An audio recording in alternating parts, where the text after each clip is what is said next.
7 y cuarto. 7 y cuarto. Sí, sí. Vamos, impresentables. El cuarto De cortesía. Bueno, pues vamos allá. Estamos aquí como separados por esta mesa, pero que no os coartéis. Se supone que es un club de lectura. No sé si habéis leído todos ya el libro o no. Estamos a medias. O algunos, bueno. Yo sí. Pero vamos, que intervengáis en cualquier momento. Estamos aquí para intercambiar opiniones y de todo. Y bueno, pues yo soy Óscar Palmer, el editor de Spop Ediciones. Luis Benedicto, soy el cliente de Atom, principalmente. Y Pablo Vicente, no sé, autor, estudios, articulista.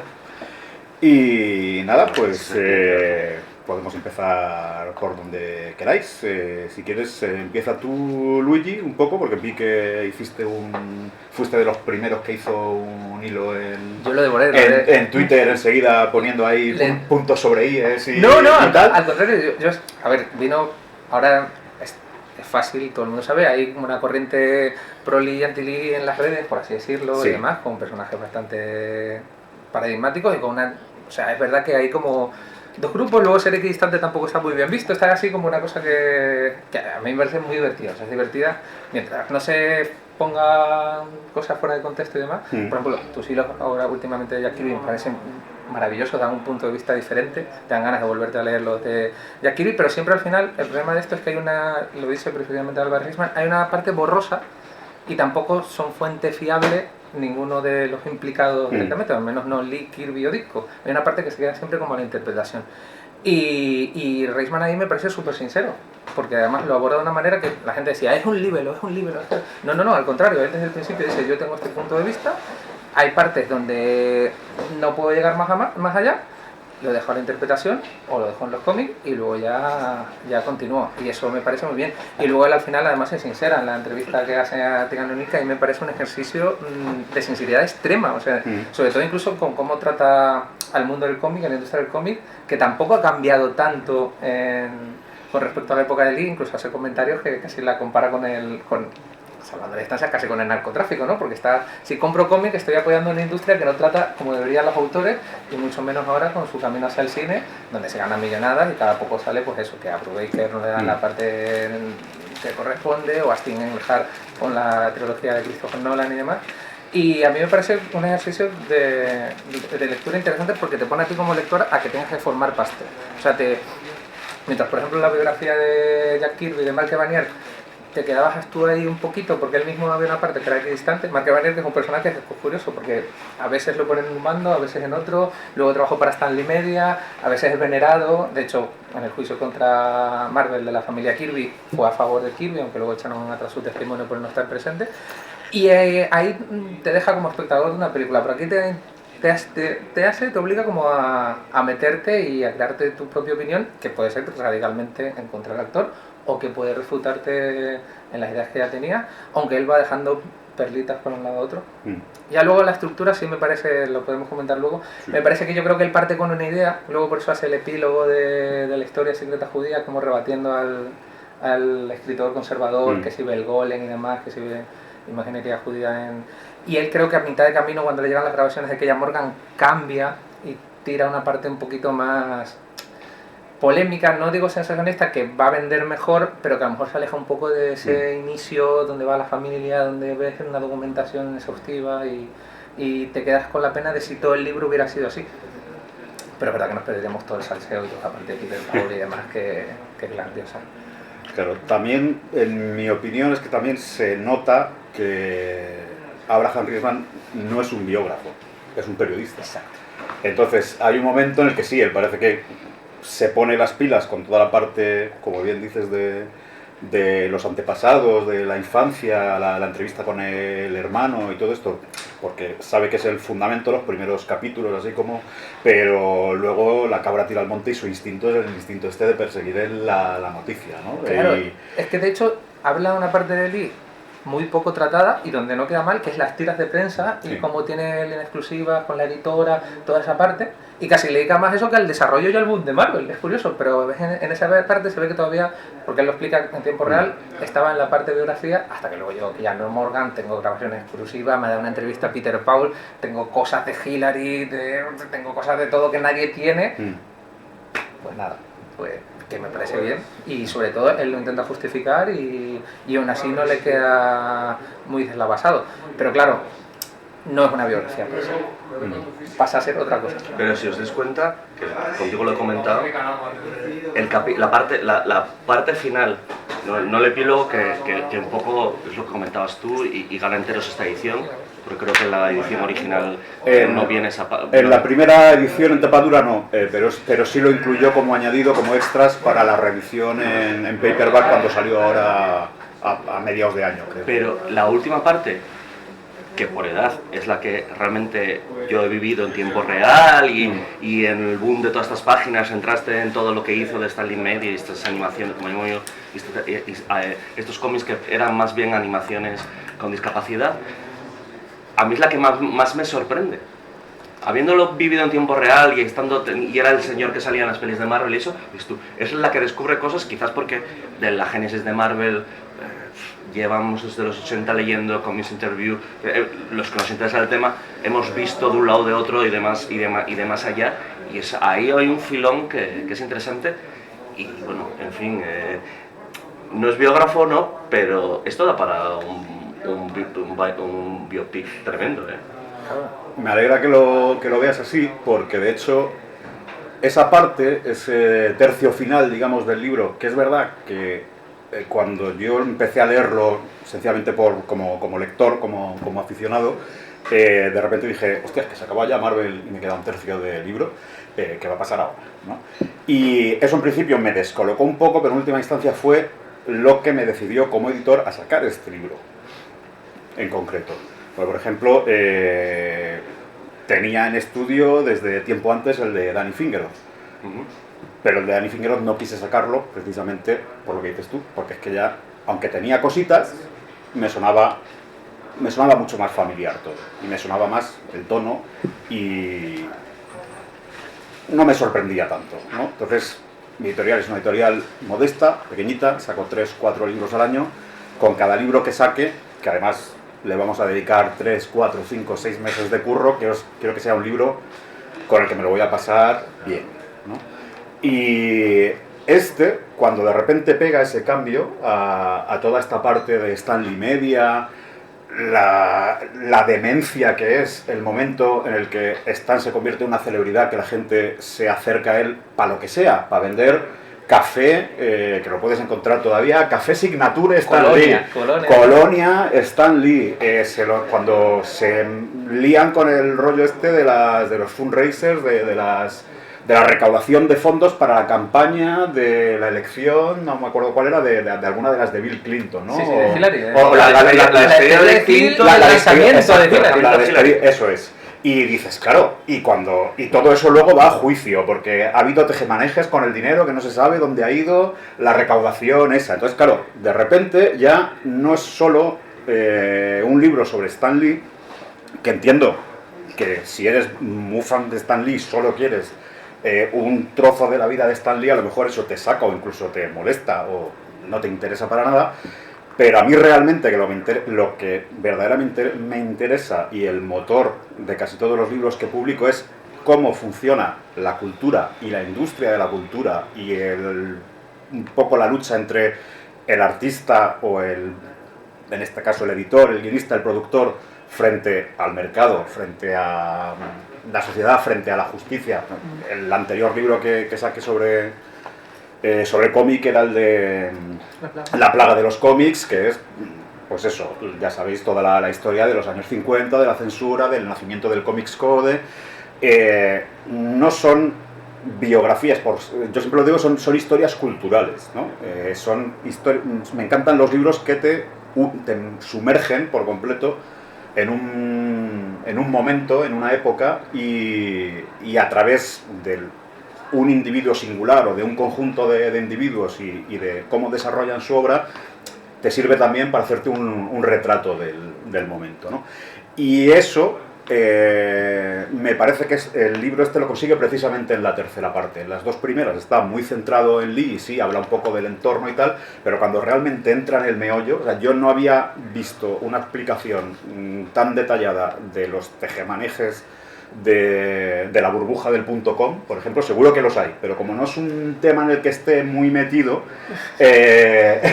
no lo había leído tan bien explicado, lo de cómo hacen las sopas hostiles y tal. Y me parece además que el tío lo hace entretenido, quiero decir que lo cuenta con gracia. Lo importante es que está bien escrito. Claro, yo lo que veo es que, eso, que en el libro tú puedes ir a lo mejor, oye, yo quiero ver la parte de Marvel, pues que la parte de Marvel es la tercera parte del libro. Tienes una parte interesantísima, a mí me gustó mucho, que es todo lo anterior, hasta que llega Jack Kirby a Marvel, y todo lo posterior, que es cuando Jack Kirby, o sea, cuando Stan Lee deja de ser editor en Marvel y todo eso, y dice, oye, yo me voy a Hollywood, voy a ser un don nadie en Hollywood, y después cuando ya se acaba lo de, bueno, se acaba, no, lo compatibiliza, pero está en medio, o sea, me parece lo más interesante. Y lo que te iba a decir es que, además que en el libro este de la historia jamás contada de Marvel, creo que hay una transición prácticamente la misma. Somos una industria familiar, somos 4 gatos, oye, esto va subiendo y pronto, oye, somos una SA, somos una empresa internacional, aquí hay accionistas, aquí hay derechos de autor que se venden para hacer películas, que es eso de industria, ¿no? Como al final hay que hablar también de las acciones, ¿no? Acciones y sociedades, claro, además de los autores. Pero eso lo comentaba Carlos Pacheco, cuando le preguntaban de sus 30 años de carrera. Bueno, por un lado, los primeros intentos que hace un chico de San Roque queriendo trabajar, pero cuando empieza ya, pues eso, hace 30 años, es decir, yo entro en Marvel, él había entrado en Marvel Comics y ahora estaba en Marvel Entertainment y había visto el cambio, había vivido incluso lo que es la bancarrota, y es el cambio que ya no es una empresa de entretenimiento, ya no es una editorial de cómics, claro, solo. Claro, nos comentaba el otro día Javi Rodríguez que si viéramos los contratos que le envían cada vez que tiene que hacer una cosa nueva para Marvel, que fliparías. O sea, que son contratos de 30 páginas donde está súper detallado todo lo que te puedas imaginar, incluso cosas que no se han inventado todavía, ¿no? A nivel de explotación de los derechos y de todo. Lo que vuelve a lo que decía Luigi, de hasta qué punto quiero colaborar con esta industria que es tan rara, pero al mismo tiempo tan entretenida. Y que sigue tirando de los sueños y de esa parte inocente, que es la que, por cierto, yo creo que mucho de la gente que con Stan Lee se siente decepcionada también viene de la ilusión de que el propio, por ejemplo, Abraham Riesman fue a que le firmara. O sea, de mito caído. O sea, hay mucho de mito caído o de me siento identificado con la figura del explotado, supuestamente explotado, que en este caso siempre es la parte más débil, que en estos casos eran los dibujantes, freelance y demás. Hay mucha parte de identidad afectiva y mucha gente que sigue diciendo quiero entrar en el cómic por para crear mis personajes, y luego ya te encuentras con la industria de que los personajes están coartados y si creas algo muy bueno, pues el beneficio va a ser minúsculo. La frase de Stan Lee que dice, ¿no? Yo no entiendo por qué la gente hace cómics, te lo quitan todo, no hagáis cómics, y dices, joder, si hasta tú mismo lo dices. Sí, porque la imagen de Stan Lee es muy curiosa, porque se suele hacer paralelismos con Bob Kane y demás, y yo creo que es bastante alejada en ese aspecto a lo que es el Bob Kane, que tenía unos padres abogados, que logró rápidamente los derechos de Batman y que estuvo hasta hace poco, y que luego tiene la anécdota esa de que se dio ya los derechos de Batman, se puso a hacer cuadros de payaso, y también le denunció el negro que le estaba haciendo los cuadros de payaso. O sea, pero la figura de Stan Lee está y no está, o sea, es que para un biopic sería perfecto porque podrías ponerle cualquiera de las caras, o podrías hacer 3 partes, y en una ser el logro, en otra ser la víctima, y en la última el artista incomprendido o lo que sea. No, si es que para mí realmente una de las cosas que me gusta del libro de Riesman, aunque es verdad que a él a veces a lo mejor se le ve un poco el colmillo en algún momento tal, pero yo creo que plantea bien, él mismo dice que era un tío encantador. Sí, que era un encantador serpiente. No solo un encantador serpiente, sino un tío encantador. Pero que caía bien a la gente. O sea, que caía bien a la gente, que trataba mejor a sus colaboradores de lo que en la época era habitual. Es decir, que también esa es una cosa que siempre tenemos que tener en cuenta. Yo, por ejemplo, es decir, hablando en el plano teórico, evidentemente me parece fatal que se roben derechos de autor, que no se acredite debidamente a los autores. Hay muchas cosas que hizo Stan Lee que me parecen moralmente reprobables. Por otra parte, no se me ocurriría reprobarle moralmente desde el 2010 o desde el 2020 un comportamiento en 1960 o de 1950. Quiero decir, que venían en aquel momento la industria del cómic, que no era casi ni industria todavía, estaba hecha de retales, de gente que no había encontrado trabajo en otros sitios, que no se podían dedicar a la ilustración comercial clásica, muchos precisamente por ser judíos o por no haber estado en los círculos indicados, ¿no?, para entrar en el mundo de las bellas artes. Entonces, querían ilustrar, querían dibujar, se inventaron una industria básicamente que fue la de los cómics, y era una industria completamente pirata desde el día 1. Quiero decir que es verdad que en los años 60, incluso el propio Will Eisner tenía su sweatshop, ¿no?, en el que tenía allí a todos delineando y tal. Era lo normal, porque nadie pensaba que eso fuera a durar más de 5 o 6 años. Aquello era producir a destajo, pan para hoy, hambre para mañana, ya veremos. Entonces, claro, hay un momento en el que sí es cuando se empieza a ver que aquello va para largo, que esto es una cosa que ya empieza a funcionar, y eso creo que es a partir de los 60, porque ya sabéis cómo estaba la situación en los 50, que parecía que la industria ya se iba por completo. Todo era cíclico, todo era 5 años. 5 años de los animales animados, 5 años de las historias románticas. Bueno, antes 5 años de suspense, terror y demás. Se iba generando hasta que en los 60 de repente esos 5 años pues los tenemos todavía hasta ahora con los superhéroes, hablando de lo mainstream. Vamos, pero lo que quería decir, que se me iba la idea, a veces, perdón si me enrollo demasiado, pero era que hay un momento que me agrada mucho del libro, que es cuando Evanier cuenta que cada vez que veía a Stan le volvía a preguntar, pero ya, ¿por qué está enfadado conmigo? Ya, ¿no? Yo no sé hasta qué punto eso es. Claro, no, pero es que yo me lo creo, o sea, yo estoy convencido de que Stan él estaba convencido de que estaba tratando a sus empleados mejor que la competencia. Él era probablemente incapaz de reconocer que estaba haciendo cosas mal. Él decía, no, pero ¿qué cojones? Si soy el primero que os ha acreditado. Dice, ahora, encima queréis ser creadores. Hasta cierto punto, porque cuando luego Stan Lee reedita en los 70 historias de Jack Kirby, va borrando firmas. O sea, cuando las edita, añade las firmas, pero cuando las reedita, las borra. Yo sí pienso, esto lo pensé hace poco, estaba viendo el Nadie sabe nada, y pues que Buenafuente va improvisando sobre la marcha y no sabe ni lo que dice. En cierto momento pensé, es que posiblemente Stan Lee fuese un poco Buenafuente, en el sentido de que Buenafuente a lo mejor en cierto momento dice, sí, nadie sabe nada, que se me ocurre a mí. Y Berto dice, no, fue idea mía, ya hemos hablado. Entonces, que con Stan Lee fuese lo mismo. Los Cuatro Fantásticos se me ocurrieron a mí. Y Jack Kirby, no, que ya lo hemos hablado, que yo vine con los dibujos. Y Stan Lee, sí, ¿qué más da? Y dice, vamos a ver, para ti, como estás así, un poco así en las nubes, te da igual, pero... O sea, yo creo que sí, que puede haber un poco de despiste. Por eso, lo mismo con Ditko. A Ditko le deja de hablar y Stan Lee dice, no sé por qué dejó de hablarme a mí.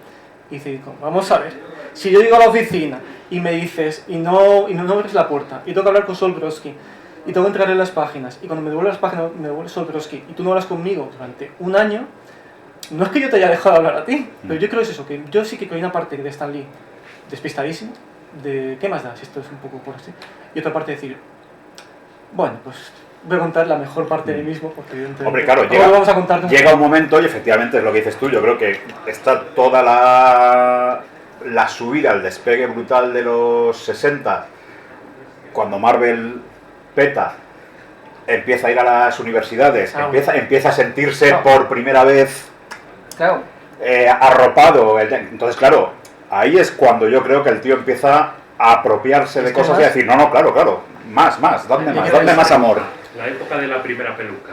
La peluca viene de antes. Hombre, No, pero es que es verdad. Pero está relacionado en realidad. Sí, por supuesto está relacionado. Si miras las fotos, es acojonante que vas viendo las fotos en orden cronológico y Stan Lee va rejuveneciendo. Sí. En la Segunda Guerra Mundial parece más viejo que en los 70, que de repente lleva el peluquín, se ha dejado la barba del Doctor Extraño, el cuello vuelto, lleva hasta un colgante así como de hippie. Imita a Burt Reynolds con la portada, con el desnudo y tal. Pero es que, a ver, yo creo que ningún crítico a Stan Lee puede negar que hay una creación de Stan Lee que es propiamente suya, Ese- que es el mismo. Stan Lee Lieber crea a Stan Lee. Stan Lee es el Mickey Mouse de Marvel. Bueno, algo haría su hermano también, seguro.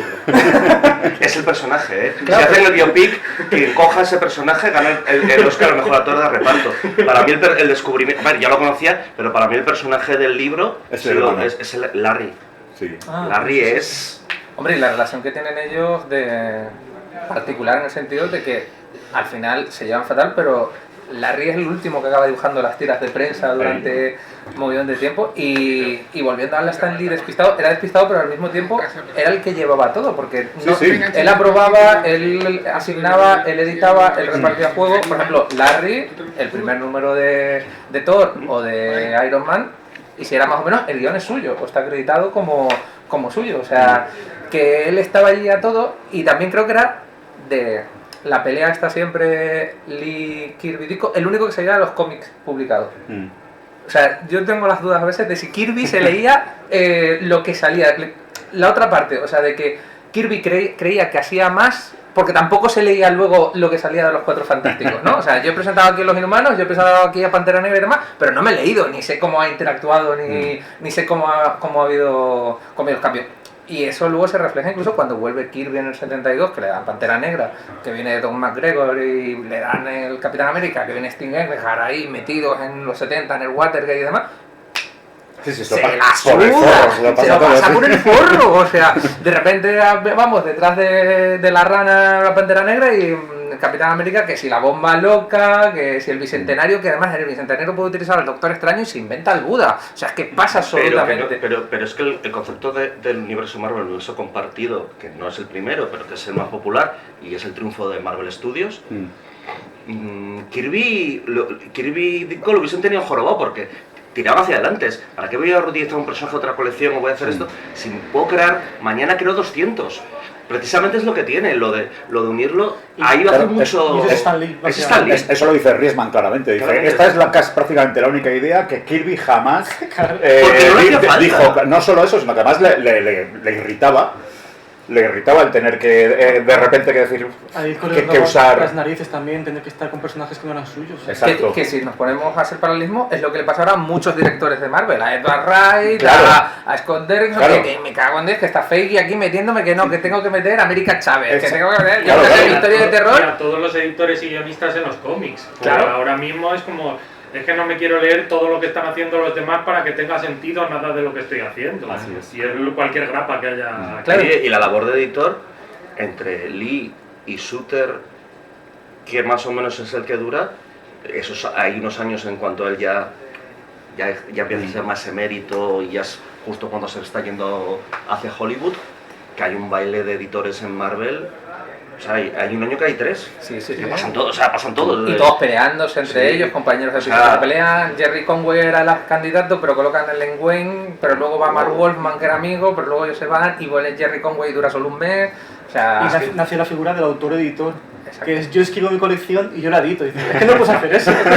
Son todos fanzines dentro de Marvel. sí, sí, sí. Y la figura del autor-editor de las obras de sus amigos, que yo edito la tuya y tú la mía y así no nos ponemos Claro, eso lo pegas. hacía mucho Roger Stern, y luego, claro, cuando le tocaba un editor, tal, se iba y dejaba las colecciones ahí a... Mark Wolfman se va de Marvel por eso, porque dice, que me van a editar otros. Otros que encima me detestan porque le había quitado el puesto antes. No, pero sí, yo creo además que Shooter... Es que Shooter en Capalto Krypton sí que le reivindican, y es que es verdad. O sea, Shooter es un tío que pronto llega a Marvel y dice, oye, somos una editorial, tiene que haber un editor. O sea, Claro. Y de pronto es como, oh, Dios mío, qué tragedia. No, y es lo que había habido con Stan, por eso te digo Claro, que, claro. que precisamente, y una vez más, repito, a mí una cosa en la que sí quiero incidir es que me ha hecho gracia que se le han achacado al libro de Riesman, imagino que por no haberlo leído, muchas cosas que él mismo defiende y que dice, y una de estas es esa, que la labor de Stan como editor es estupenda. O sea, que precisamente, que es una pena que quizá él no hubiera estado Reivindicados. reivindicándose él mismo, no tanto como autor, sino como, oye, que es que sí, está muy bien, sois todos muy artistas, pero aquí hay un editor que está poniendo orden, que está haciendo que esta máquina funcione, que soy yo, y eso es que habría tenido... Arquitecto, o sea, con- Claro, al y arquitecto eso es que habría de tenido Marvel. todo el derecho a Claro, pero esa es hacerlo. la parte trágica de que él quería ser la parte novelista, de que por eso Claro. tal, de que él quería ser autor, de que él quería estar ahí, aunque el tiempo no le diera. O Claro. sea, es la parte ahí de... Y es normal, por otra parte también, que él tuviera... Que para nosotros es que nos hemos educado con Marvel, con los TVOs, con ya una división entre la alta y la baja cultura bastante más difuminada, aunque siga estando. Pero es que tenemos que tener en cuenta que cuando empieza Stan a funcionarle bien por fin el negocio, tiene 40 y tantos años. Y él viene de esa escuela anterior del... Los cómics es algo para ganar dinero rápido, y como decía él, y luego ya escribiré yo mi gran novela americana, ¿no? O ya haré mi película con Alan Resnet, o ya haré mi lo que sea. Y otra cosa más, además, la tragedia es no darse cuenta que su talento estaba ahí. Que Martin Goodman tenía las dos divisiones, que la de cómics y la de las revistas, las buenas. Claro. Entonces, claro, Stan Lee estaba ahí, digamos, debajo, viendo ahí como están los de Madison, ¿no? Sacan sus revistas, creando novelistas, porque salía Mario Puzo, no me acuerdo, de Flota Gernón, pues salieron de esas revistas para hombres, mientras que Stan Lee no llegó a tener esa misma... O sea, cuando de pronto llega a poder salir en conferencias, la radio tal cual, dice, oye, por fin estoy a la altura de las revistas, que era lo bueno. Claro, y que encima, cuando iba, que entrevistan aquí al periodista, cuando van allí, Stan Lee lo agasaja y Kirby le pone cara mustia de vendedor de fajas, de no me estés contando, cuando van a grabar el disco y demás. Ditko no va, Kirby va regañadientes y le encanta. Y claro, luego sale su salsa. Una vez sale negro sobre blanco y resulta que aquel que despreciaste es el que hace que Ross le eche la bronca a Kirby de mira cómo te han tratado aquí, que yo avisé a todas mis amigas para que lo leyera. Y ahí entra la rencilla y la parte si es que, es que los dibujantes son como son y muchos de ellos te lo reconocen. Hay que ser especial para estar metido todo el día en casa creando lo tuyo. Y eso muchas veces no se desarrolla digamos, un talento para la relación social demasiado allá, ¿no? Comenta también, que luego me fui a buscar por ahí por internet, y tiene toda la razón, que cuando hizo en los 90 Lee su serie esta de VHS de los grandes del comic book, que los entrevista, el mismo Riesman dice, todavía en los años 80, dice, pones a Stan Lee y le ves cómo habla con la desenvoltura y los otros están allí siendo entrevistados con eso, con cara mustio, respondiendo con monosílabos, y dices, pero tío, claro, ¿a dónde vas? Pero es que luego se te come. Incluso con algunos vídeos que pues, se pueden encontrar por ahí, algunos ya con la generación de finales 80, con la gente de Image, con la de los 90, con lo de los 90, que son estrellas del rock, han sido estrellas del rock, pero aún así el señor mayor este del pelo raro, ostras, tela. Claro, pero es con los que conecta, precisamente, y con el nacimiento del dibujante estrella, que es un dibujante completamente diferente al anterior, que además con el método Marvel algunos lo detestaban y otros encontraban en su salsa. Y los notas en los cómics. Tú lees un cómic de Jen Collan en el Capitán América y es desarrollo, y en la última viñeta acabo todo, que se nota que es que Stan Lee le había dejado libertad y luego lo tengo que completar Pues también es por el problema del método Marvel, ¿no? Que el método Marvel es el gran engaño de la historia de Marvel. El método Marvel es, como editor, te digo, oye, haz un cómic en el que Spider-Man lucha contra el Rhino, y Stan Lee dice, te doy el guión. El dibujante dice, no me has dado una mierda, me has dado indicaciones para que yo cree el guión como dibujante. Por eso yo creo que es normal que si no escribes un guión, cuando el dibujante tiene que escribir ese guión, pues si no tiene experiencia escribiendo guiones, le sale una mierda. Bueno, una mierda, pero que no va a estructurarlo.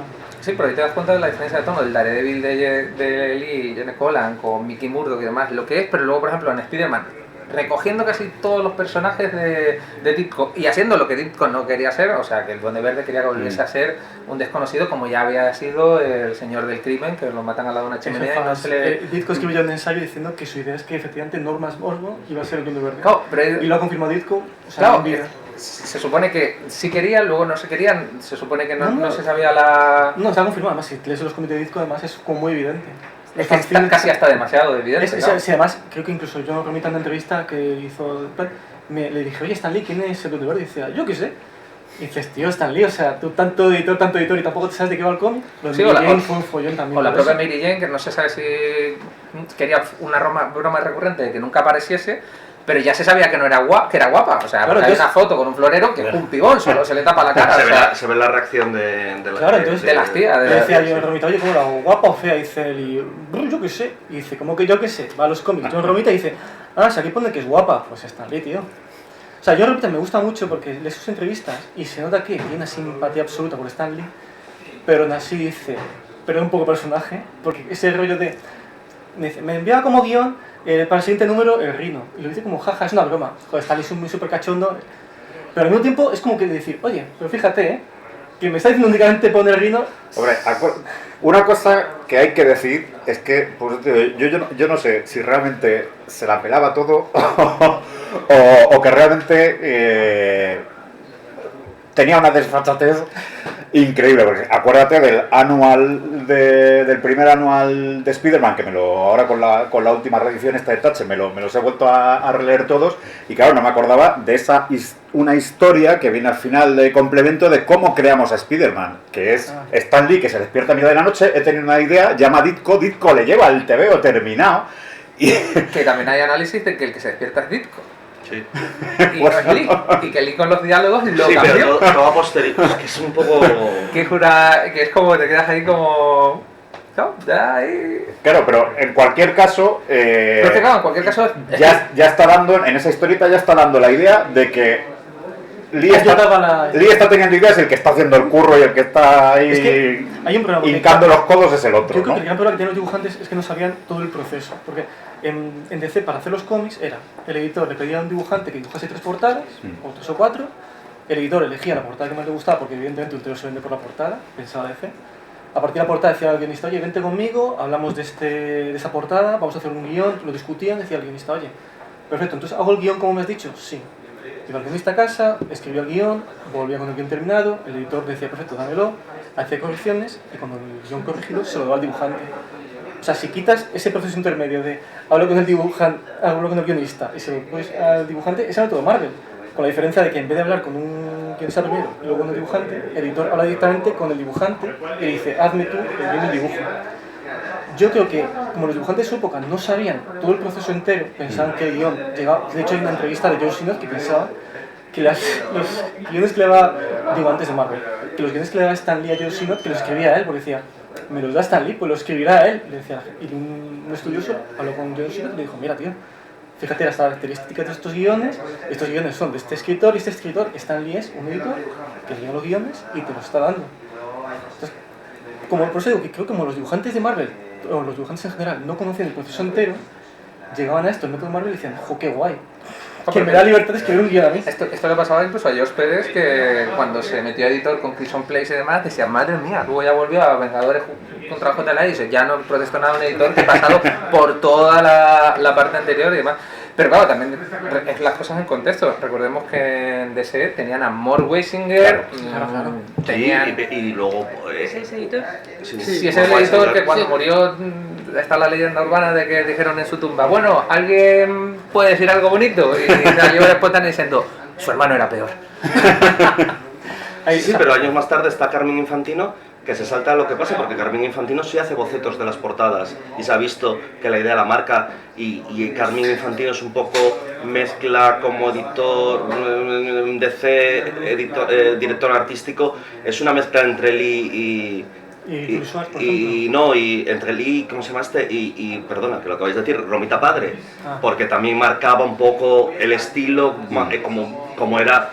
Como era también artista y claro, y por ejemplo hacía muy buenas migas con, eso lo contó en las jornadas de Avilés cuando estuvo en 2001, que le se llevaba muy bien con Stan Lee. Y de hecho por ahí eso, se llevaba muy bien los dos. Fue el que ficha a Kirby sí. y lo trató regulinchi. Claro, y lo ficha también como estrella. Sí, lo ficha como...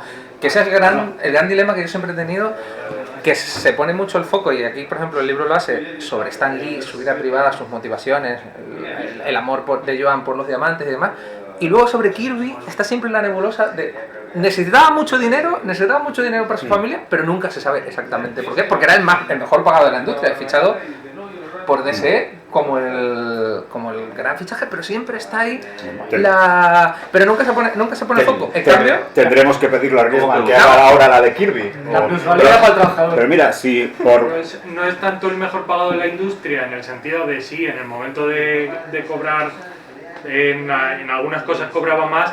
También es verdad que es porque era el más prolífico, el que más horas echaba de todos los artistas, sobre todo en los primeros años de Marvel.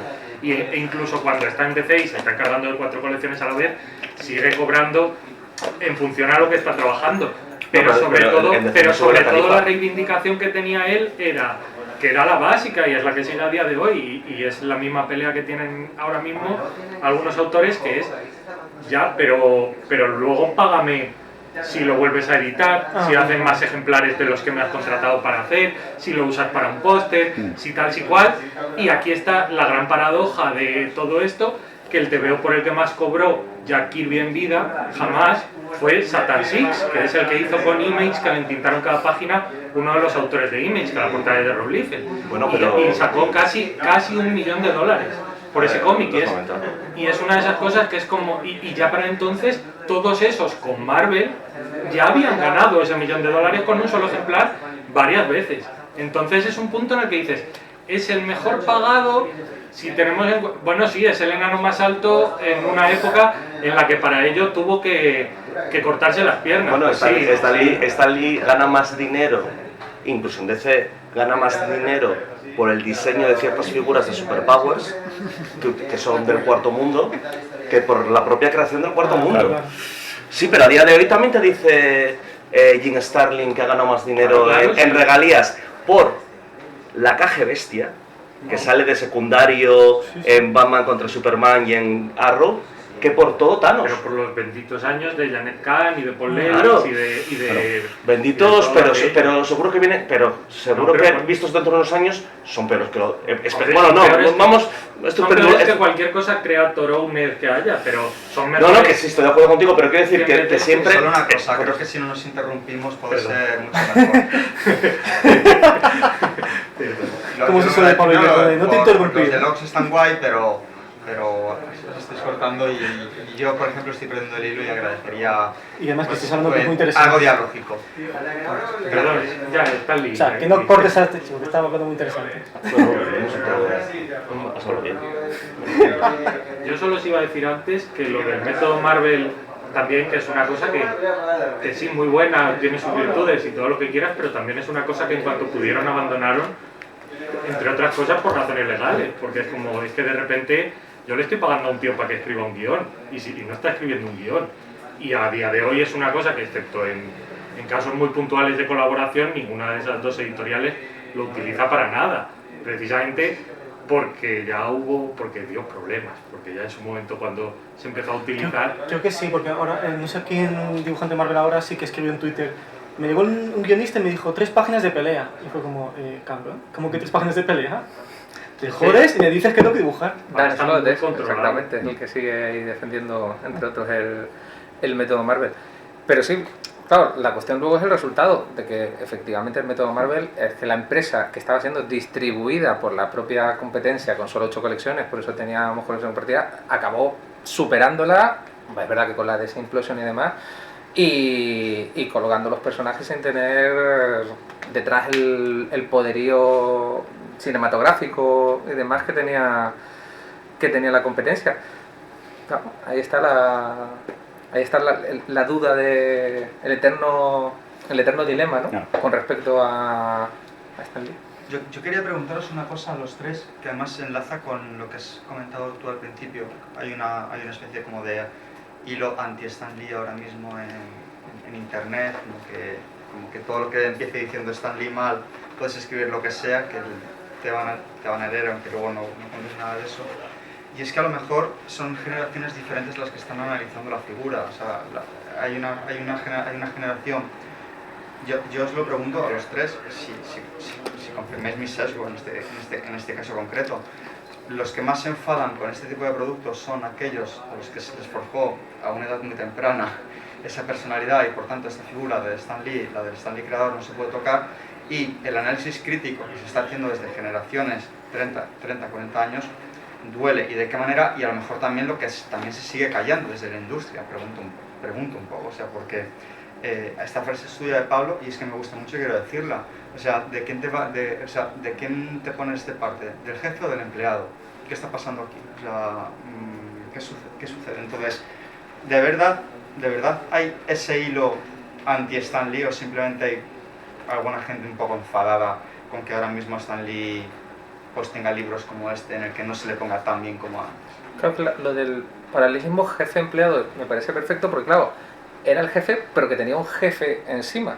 O sea, no es el jefe propietario de que él al final se quedara. El problema es que luego él se convirtió como el símbolo de Marvel. Y es verdad que ahí, cuando compra Candace, el que sube es Stan Lee, y el que se queda ahí y no cumplen todo lo prometido es Kirby, y ahí es una de las grandes fuentes de conflicto, y ahí entra directamente lo económico, eso está claro. Luego Stan Lee acabó incluso denunciando a Marvel y haciendo pactos bastante malos, pero sí es verdad que el paralelismo, eso yo creo que en mucha de la crítica y mucho sobre todo lo de me siento reivindicado está ahí, y claro, ahí en esa parte, en los pulsos los ganaba Lee, entre otras cosas porque sí era el editor de toda esa línea. O sea, ahí si había una controversia sobre qué se va, sobre tal personaje o de dónde se va el asunto, es que él ahí jugaba con ventaja, obviamente, porque era el que mandaba al final y el que decidía lo que salía.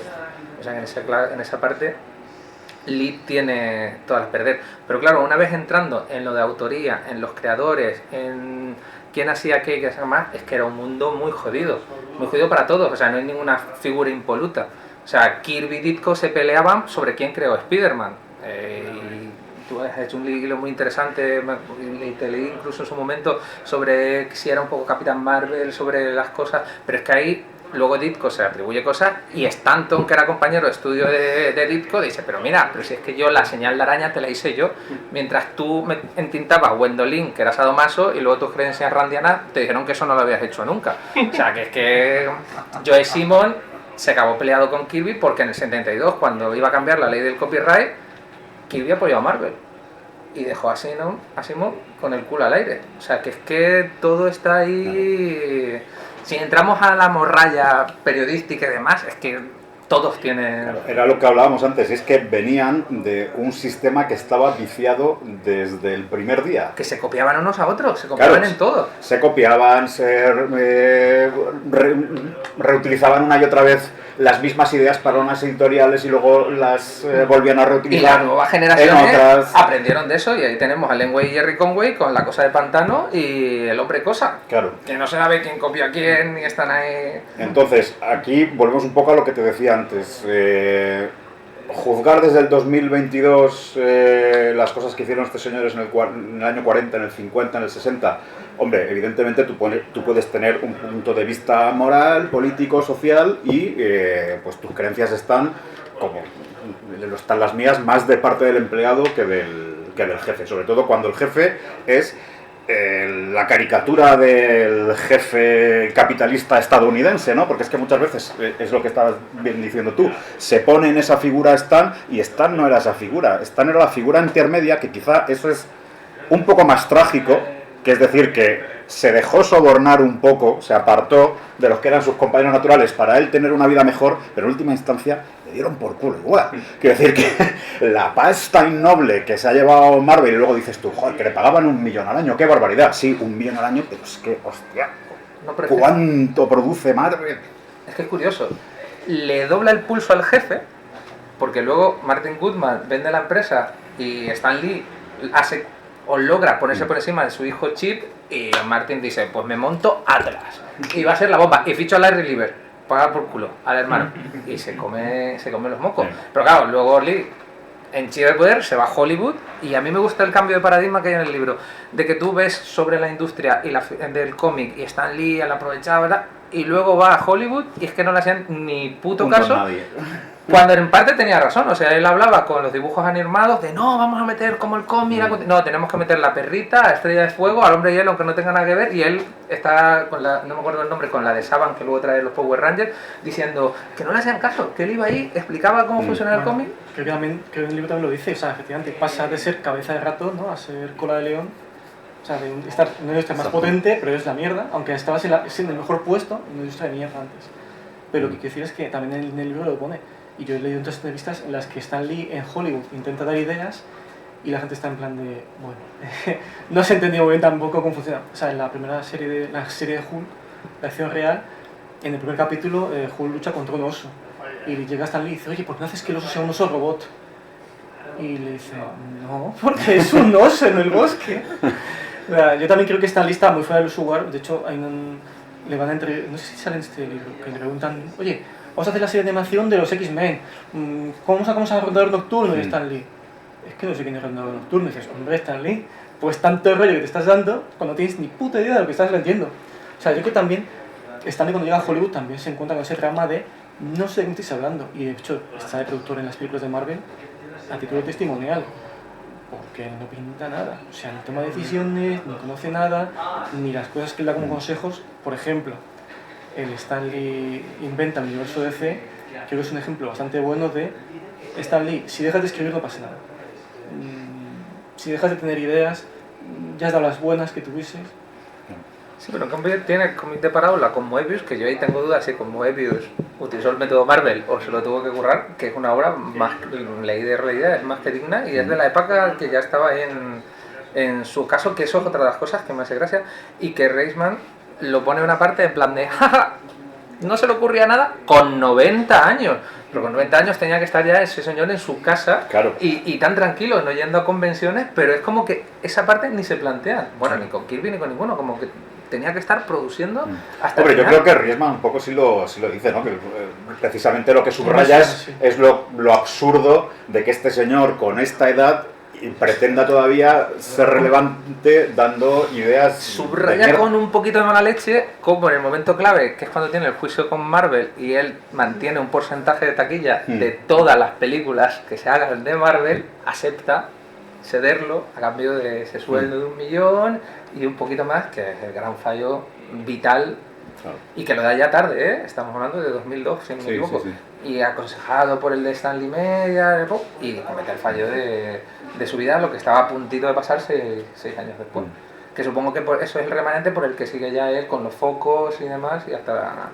Y bueno, y la mala suerte vital que tuvo, claro. Que ahí eso no se elige. Es lo curioso como esto, que si empiezas a contar el bueno, el malo, todos sabemos que hay quien compara a Stan Lee con Amancio Ortega, creo que no es el caso. A lo mejor con el que está por debajo. Con Pablo Isla, el que se fue claro, con Pablo es igual, pero realmente sale más, saca más ventaja. Al final ganan más los herederos de Kirby que el propio Stan Lee, que llegan a un acuerdo mejor desde un punto de vista. O sea, dices tú, al final la vuelta, si vas a contar la historia, buenos, malos, víctimas, verdugos, y aunque es una visión simplista. Y aunque el juicio está en secreto, deja caer el propio Rickman que una de las cosas es por el despiste de Lee, que supone que iba por la parte de Marvel, pero de repente decía, pues sí, ya que me aparecía con un personaje allí, y decía, ¿pero qué me has traído? ¿Qué me invento yo a este tío la aquí? La declaración jurada está publicada en internet, se puede leer. O sea, no creo que sea tan secreto, ¿no? Pero hay una parte que ponen que es completamente como... Sí, como lo que es completamente secreto es el acuerdo económico final al que llegan. O sea, no sabemos cuánto ha cobrado la familia de Kirby a cambio de renunciar forever.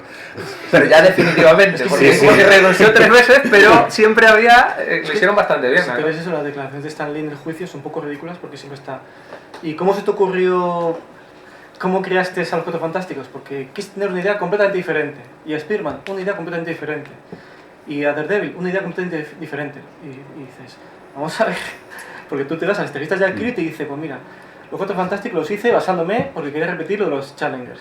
El Spearman, pues quise repetir The Fly. Los X-Men, porque quería repetir los mutantes que hacía por mi cuenta. Y dices, claro, porque es que realmente la creación se basa en copiar. No, pero o sea, que nadie te llegue y te diga, voy a hacer esta película y que sea totalmente diferente. Nadie empieza así. Dices, sí, pero precisamente Rickman, y es una cosa que aquí denota la parte de no me leo tanto cómic, pone las declaraciones de cómo Jack Kirby se basó para crear Hulk en un accidente de tráfico, en un documental que vio, donde una mujer tenía a su hijo atrapado y saca una fuerza de la nada para sacar al niño. Y lo pone aquí Rickman sobre blanco. Pero él mismo él lo matiza, sí. No solo lo matiza, sino dice, dice, quizás sea plausible, pero es muy poco verosímil. No. Lo dice así, ¿eh? No, pero es que no sea poco plausible. Es que en los primeros cómics Hulk no se transforma por la rabia, se transforma al caer la noche. Ya, pero bueno. O sea, Bueno, pero tengo que decir, recoger muchas declaraciones que efectivamente no son lógicas, pero lo dice siempre. Esto me viene muy bien, si no os importa, tengo aquí unos vídeos de Riesman, precisamente, en el que una de las cosas que le preguntan, que le preguntamos precisamente, no, creo que no lo vais a oír muy bien porque es solo el audio de aquí, pero está subtitulado. Before I go any further, in my defense, I did debunk a lot of what Jack said. I mean, especially about the creation of Marvel, there are all these inconsistencies or, impossibilities in Jack's account of things, or improbabilities, at least, in Jack's account of things. So I was very, I pointed all that out because that was important. But sure, I mean, you come away from the book and you're probably going to think, well, this author has a real bias towards Jack. I don't really have any dog in this fight. The only thing I was looking... Stop it. It's playing with the chords. The only thing I was looking to do was tell the story of Stan Lee. So because of that, I'm going to be harder on Stan Lee than I am on Jack Kirby. Just because Stan is the... Stop it! Stan is the figure, the central figure of the book, and you need to hold him to account in a way that Jack, although you want to hold him to account, you can't spend as much time on the minutia of Jack's, misrecollections or lies or whatever they were, just because he's not the subject of the book. I'd get bogged down. But it's a fair point, but I do think I was as fair as I could be. Okay, on to the next one. De hecho, creo que hay una frase del libro que me parece, cuando la leí me la tuve que releer un par de veces, me encantó esa reflexión. Dice, Stanley dice una cosa y Jack Kirby dice otra. Y dice, creo que la realidad no es una media aritmética de declaraciones. O sea, la verdad no es tanta razón tiene uno como el otro, sino, no, o sea, tenemos esta declaración, tenemos esta otra, y hay que vivir con ello. Punto. O sea, claro. por eso yo creo que es de los libros que podía haber, el enfoque me parece que es el más inteligente. Y para acabar con lo de... Esta pregunta me gusta particularmente porque también, como he leído algunas críticas a Riesman, que yo creo un poco infundadas, precisamente por el rollo este de que va machete a por Stan y para defender a Kirby o tal, que yo no lo veo. Okay, question number 2. From Jose Manuel Quiroga, what do you think is more feasible? Was Stan Lee a creation of Jack Kirby, or was Kirby a creation of Lee? Obviously that's a metaphor on some level, but our idea of Jack Kirby was largely derived, ironically, from Stan's description of him. Now, that description was obviously in many ways rooted in reality, but calling him, the king of comics and, Jolly Jack Kirby, all of that, this popular conception of who Jack was really came from Stan. So we shouldn't discount that. Oh, hi. Sorry, my cat's jumping on me. That said, Stan's career in many ways was, rooted in Jack Kirby's success. It's kind of hard to give a firm answer on a question like that. They both contributed to each other's legend, either by, in Jack's case, creating great comics that Stan then did a great job selling, or in Stan's case, selling identities and, ideas of who people are, who these creators are, to the world. I'm stammering because I don't think I really have an answer on that. I think they both created each other in a lot of really important ways, and I'm sorry that's kind of a disappointing answer, but I don't think you can really say one was more of a boost to the other. I guess when I think about it, Stan probably benefited more from what Jack did, but I don't know that we'd be talking about Jack Kirby if it weren't for Stan's salesmanship of Kirby as a personality. Hi. There are plenty of great comic book creators who don't really get recognized because they weren't shouted to high heaven. And Jack, for better or worse, was shouted to high heaven in a good way by Stan. So I'm going to stop trying to answer that question because I'm clearly not doing a very good job with it. Okay, on to the next one. Una respuesta muy buena. ¿Ves? Eso me parece a mí, dice, no tengo muy claro. Yo creo que, para mí yo creo que le ha dado en el clavo, ¿no? Y por eso es buscar a estas alturas, en 2022, debates enfrentando Stanley contra Jack Kirby y tal. No, está la obra, están las vidas, disfruta la obra si quieres, si no la quieres no la disfrutes, por supuesto, infórmate, estudia, lo que sea, pero utilizar como arma arrojadiza a ambos para hablar de cosas que en realidad no estás hablando de esos TVOs, de lo que estás hablando es, pues eso, de otras cosas, de, como decía el chico que se ha ido, sobre, pues eso, puntos de vista respecto Sí, a la patronal, al oficio, al reparto de beneficios, sobre todo en industrias etcétera. en las que colabora tantísima gente, ¿no? Quiero decir que no es, o sea, en un libro ves ahí el de Witcher pues supongo que será él y su editor. O sea, que ahí las ideas, aparte de que, bueno, las ideas no son de un poco de nadie, siempre te puedes influir en películas antiguas, en libros antiguos, en opiniones de gente. Entonces es muy difícil, o sea, creo que es un debate cerrado en el sentido de que te puede caer mejor o peor cada uno de ellos, ¿no? Pero que al final es que ya es muy complicado sacar una conclusión. Yo la duda que tengo, que os iba a preguntar, yo cuando empiezo a leer TVOs, me sorprende mucho el famoso Stan Lee presenta, ¿no? Que aparece eso ¿quién y cuándo se pone en los TVOs de Marvel? Si no me equivoco es cosa de Suter. O sea que es bastante 70, Creo que 80. no, creo que es cuando compran Candence. O cuando Sí, sí. Pero creo que es por continuidad, simplemente porque Stan Lee ya no es el editor de esos números, pero su nombre sigue estando en los cómics.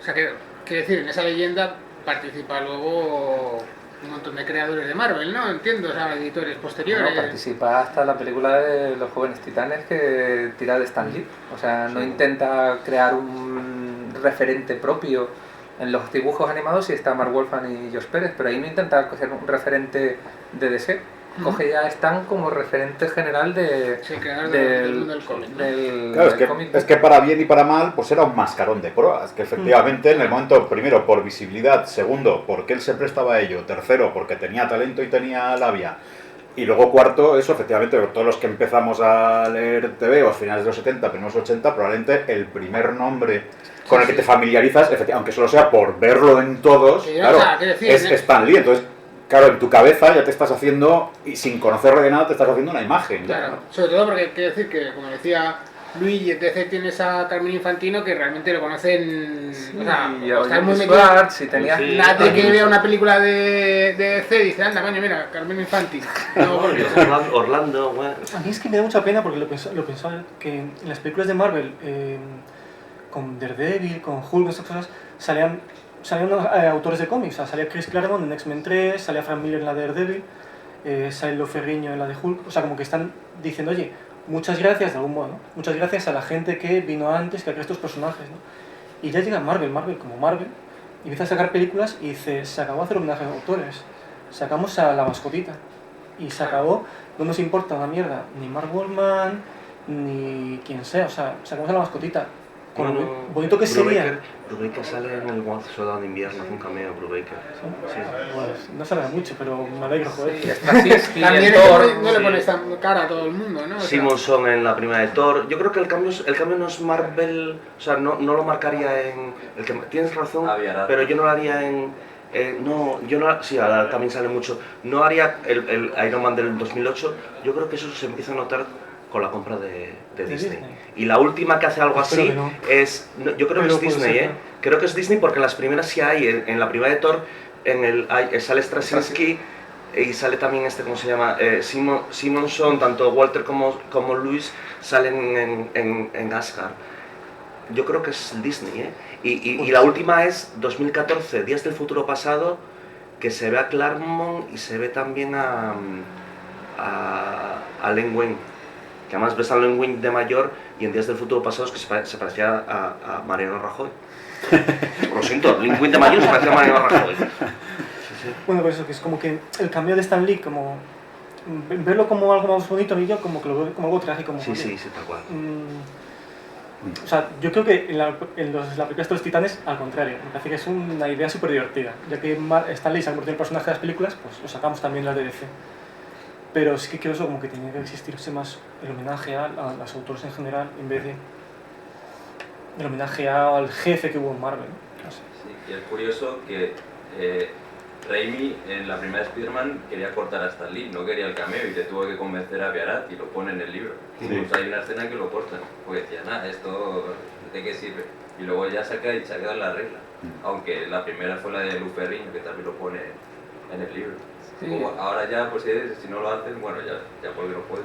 Pero o sea, estás enterado, ¿no? Bueno, que quieren sacar a Stan Lee con realidad virtual o lo que sea, Claro. y las pelis. Pero es que tienen Espero que no lo hagan. Pero es que tienen que negociar los derechos de imagen con Stanley Media, no, con los que Con vinieron Poe. después, con Poe. Con lo cual, dices, claro, Y ahí... Ya lo han hecho, ¿no? Ya pusieron a un actor que hacía de él. No, todavía no lo he hecho. Todavía no lo he hecho. Le pusieron maquillaje, sí, en El gran final... Guardianes de la Galaxia 2, pues... No está. Pero algo de joven, para sacarle Pero de sacarlo joven, creo, ¿eh? para sacarle joven es en Sale en joven Endgame. Endgame. en Endgame, En ¿no? Endgame, en Endgame. Pero en Endgame, aunque es post-mortem la película, yo creo que se le había parecido, es su voz y eso, pero yo creo que es porque sale rejuvenecido. Está Hacer la bien, coña está de que bien. sale y además el Stan Lee. O sea, creo que la polémica ha sido cuando ya murió, decir, ¿qué hacemos ahora? Y empezó a decir, oye, como globo sonda. Ya. ¿Qué os parecería si...? Pero este globo sonda de todas formas lleva desde que estaba vivo, Sí. vamos, de ya cuando salía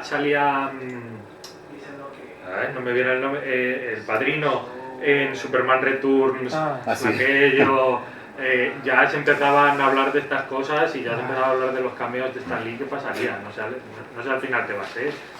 No, pero por hablar de los derechos de que para la figura de Stan Lee tienes que hablar con Poe Media, el gran final abierto que para mí deja la obra es que Peter Paul va a reclamar los derechos de todos los personajes Marvel, Sí, porque tiene ese contrato firmado por Stan Lee de todo lo que he creado yo pertenece a Claro. Stan Lee Media. claro.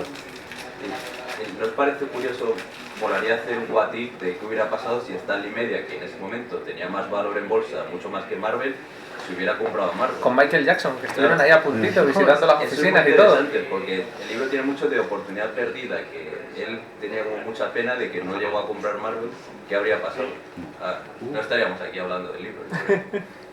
Claro, o sí, Sí, porque, pero con más tejemaneje aún. Sí, Sí, por eso te digo que me parece muy interesante la tercera parte esta del libro, porque ahora podemos comentar lo de que se pueden vender los derechos de imagen de la cara de Stan Lee para una peli, y bueno, no nos extraña porque hemos leído todas las mierdas que hace esta gente cuando llegan ahí a ese nivel, ¿no? Como Bill Clinton, de presidente honorífico vitalicio de Stan Lee Media. Es un poco lo que decir de que no es el pez más alto en toda esta movida. Él también se han aprovechado un poco de él. Ni mucho menos. Él evidentemente se la ha llevado muerto mediante, ¿no? Pero que al final... Curiosamente, cuando murió había un artículo de Financial Times sorprendiéndose de lo poco dinero que tenía Claro. Stan Lee para la figura en la que se había convertido. O sea, lo mal Money gestionado Claro. que tenía todo. Es que hay, y quiero poner otro vídeo, además un poco en homenaje a Gerardo, que iba a estar en la mesa cuando íbamos a hacer la mesa al principio en octubre y al final no se pudo, y envió Gerardo una pregunta para Riesman que tiene un poco que ver sobre quizá uno de los grandes dramas de Stan, que fue ese, el de conformarse más con su figura de mascarón de proa de Marvel, de directivo, de creer que con eso a lo mejor se estaba acercando más a la cumbre, y claro, había muchísimos más pisos para arriba, y sin embargo si hubiera afianzado su piso, el de los creativos, quizá en última instancia hubiera podido negociar condiciones mucho mejores, no solo para sus empleados, sino para él también en sus últimos años, ¿no? Okay, final question from Gerardo Vilches. Do you think Marvel would have treated its authors differently had Stan been more engaged in defending creators' rights? Absolutely. Absolutely. I don't know, it would have been like a sea change in the whole industry, because Martin Goodman, the owner of what was Marvel, and various other executives at DC and other places were quite rapacious and exploitative. But I do think if Stan had taken a stand, we'd see some degree of change. Stan had a lot of influence and leverage. I mean, if Stan had said, I'm going to go jump ship for DC if you don't ship up here at Marvel, real change could have happened at Marvel. Stan was their big marketing tool. But he wasn't interested in that. Like Jim Shooter told me, as I quoted in the book, Stan wasn't a fighter. Stan didn't like getting into conflict. He didn't like people being ticked off at him. And that's always the consequence of a bold stand, is you're risking people getting mad at you. And Stan really didn't like that. So I don't know that it was necessarily something he was even constitutionally capable of, but if he had done it, I think we'd be looking at a very different world. Hay una No sé parte cómo lo veis. creativamente hay una parte de Stan Lee que lo define, es esa parte perfecta, y es la muerte, por ejemplo, de Gwen Stacy. Que él al principio dice, claro que participé, y Eric Conway dice, no, fue entre todos, se le ocurrió remita, no sé qué, tal, y él acabó súper completo y súper contento y tal, y cuando empezó a ir a las universidades y empezaron a buchearlo, y empezaron a decirle qué había hecho y tal, llegó allí a Jerry Conway y le dijo, que vuelva Gwen Stacy. ¿Pero cómo? Tiene que volver. Pero si habías estado de acuerdo, no. Y él negaba la mayor en las conferencias y demás, que la habría tenido que ver. No, yo estaba de viaje en Europa y aprovecharon en ese momento para... Sí, claro, o sea, cuando este rollo también que Stan Lee no quiere hablar con Steve Ditko, creo que también tiene que ver con eso. Steve Ditko con su rollo randiano de, oye, el bien es el bien, el mal es el mal, claro. Y a lo mejor Stan Lee está en plan de... ¿Qué me cuentas? ¿Se pelean o no se pelean? Y ya está. Entonces, es como, mira, con tal de no tener estas conversaciones... Stan Lee, que se supone que fue el que le prestó los libros de Anne Rain a Steve Ditko. Fue una coña. Se supone que fue él el primero el que dijo, oh, qué guay, ¿verdad? Y luego se los dio... Y luego hay muchas leyendas urbanas de los originales de Amazing Fantasy XV que dicen que venían de ese super garaje que la hija todavía no debe haber encontrado porque no han salido, que lo menciona también, plagado de originales, que al mismo tiempo se les da, se supone, a Ditko y dijo, no, yo ya he cobrado por esto, no lo quiero. Pero claro, luego la figura de Ditko también se supone que solo tenía el sueldo de veterano, que decía que no a los royalties, a los Alan Moore, y ahora ha fallecido, resulta que tenía su casa, pero luego seguía teniendo un estudio en Manhattan y que al parecer sí ingresaba a su buen dinerito. O sea que es que al final hay tantos misterios y se siguen tratando, que aquí me gusta, de manera muy de fan. Incluso cuando Neil Gaiman en el documental de la BBC creo que era, todo es muy desde fan. Periodísticamente, como hace Abraham Riesman, se ha tratado de una parte muy pequeña de lo que es el comic book desde los 60, la parte más, digamos, moderna, 60 hasta los 90, hasta el nacimiento de Mace, todo queda en este dijo esto, este dijo, pero no se va a los libros de cuentas, por así decir, no se contrasta del todo y es una pena porque ya se están muriendo muchas de las fuentes. Claro, el problema es ese, que se ha tardado tanto en abordar desde un punto de vista serio, periodístico, biográfico, toda esta etapa que se ha llegado ya muy tarde. Y se sigue tapando los nombres. Solo, por ejemplo, que Gil Kane era un gran artista y se llevaba los originales porque tenía 2 mujeres y demás, se dice con la boca pequeñísima. O que Mark Wolfman y Len Wein, al parecer también, todo el mundo es una figura muy de DC, pero los de Marvel, los que se llevaron los originales, al parecer era ellos. De hecho, una de las grandes desgracias fue cuando se le quemó la casa a Len Wein, que no se sabe cuánto original se perdió en ese incendio. Pero luego no se estudia, se dice, está Bleeding Cool, rumores, verdades, pero no se analiza profundamente, salvo figuras como Stan. Pero claro, Stan te permite poner el equipo que tiene de gente de documentación, de traducción, que visita al final es grandioso y a lo mejor para más la historia del comic book no podría ser. Una editorial para otro... Para buscar los originales de Len Wein, claro, no te va a poner ese equipo a tu disposición y probablemente ni siquiera si eres un periodista profesional que te tienes que dedicar 2 años a escribir un libro, no te van a pagar el adelanto que te van a pagar por un libro. Tiene que ser aventuras como el documental de Bill Finger, que acaba encontrando, era otro formato y demás, que acaba encontrando a la nieta, que ves que el hijo, que tal, y al final logras que pongan el... Se supone que Marvel tiene también un almacén ellos con originales. Y se supone que ya están los originales de Los Cuatro Fantásticos el primero y lo tiene Marvel en sus oficinas. Entonces la cosa es, o sea, ¿de verdad alguien te va a dar acceso para poder llegar a esas oficinas, poder ver todo lo que el histórico? Que también creo que debe estar también bastante vetado.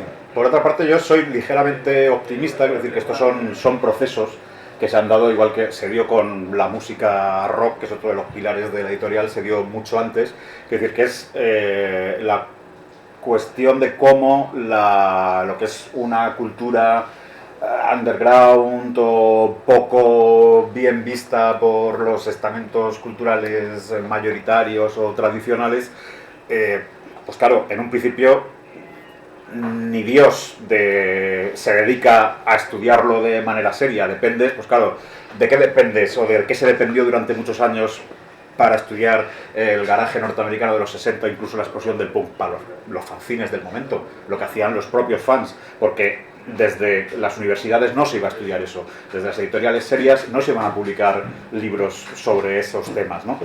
Con el cómic ha pasado un poco lo mismo y se ha tardado mucho más, pero ahora pues eso, el hecho de que existan ya libros como este de Riesman, libros como el de la historia no jamás contada de Marvel, o como el de por barrer para casa, como el de la plaga de los cómics, que está escrito por un tío que ni siquiera es estudioso le pasa como a Riesman, no es un estudioso per se del cómic, es un tío que le interesa el tema, pero él principalmente es crítico de música.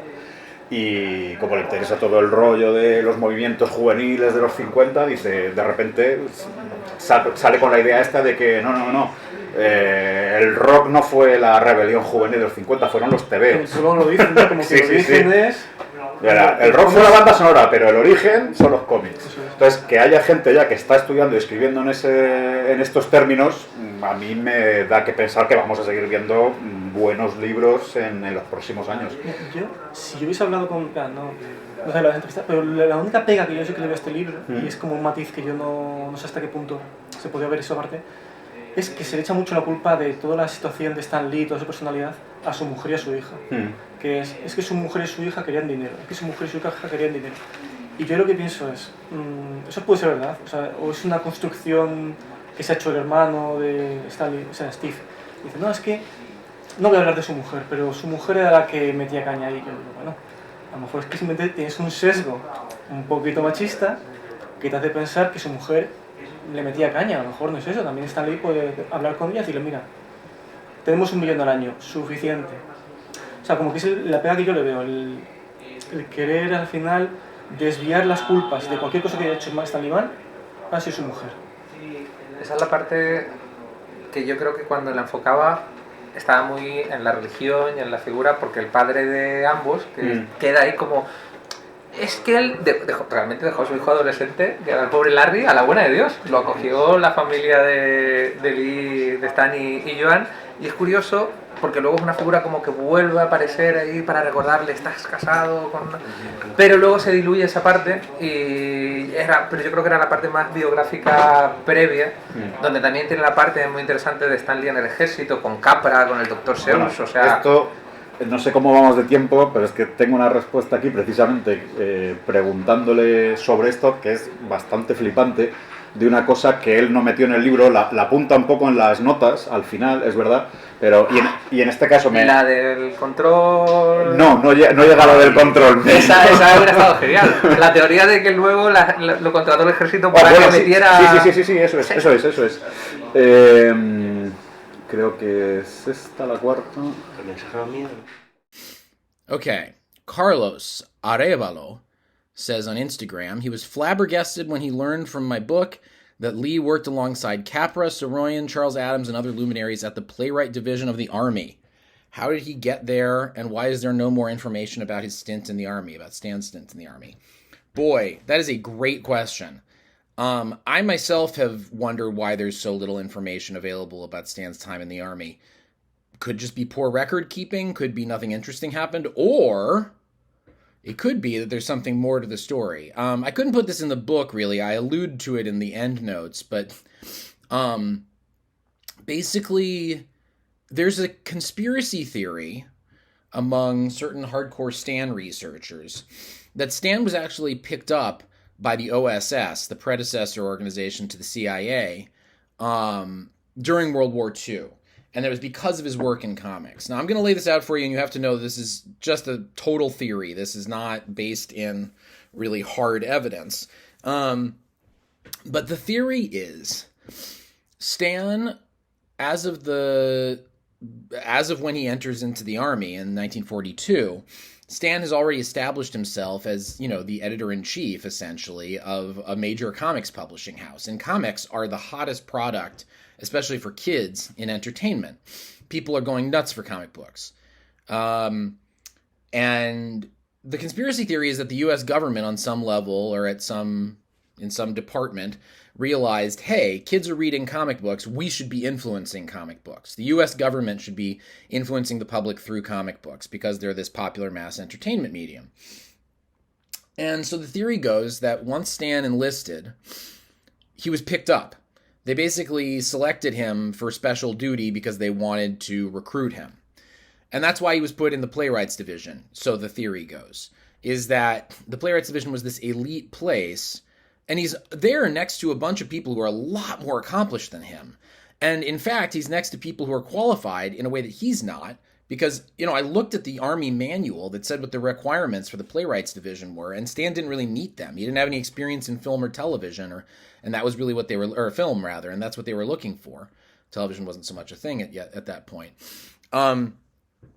So the question is, why did they give him this prestigious job in the Army when he wasn't even qualified for it? And so, what it leads you to wonder is maybe the U.S. government was trying to build an asset, somebody they could influence in order to push pro-U.S. agendas through comic books. The conspiracy theory holds that relationship was maintained throughout the decades and that Stan continued to make comics that were pro-U.S. while he was running the Marvel Revolution. I spoke with one of Stan's assistants, Kia Morgan, who you were managers, hangers-on. You all remember him from the book.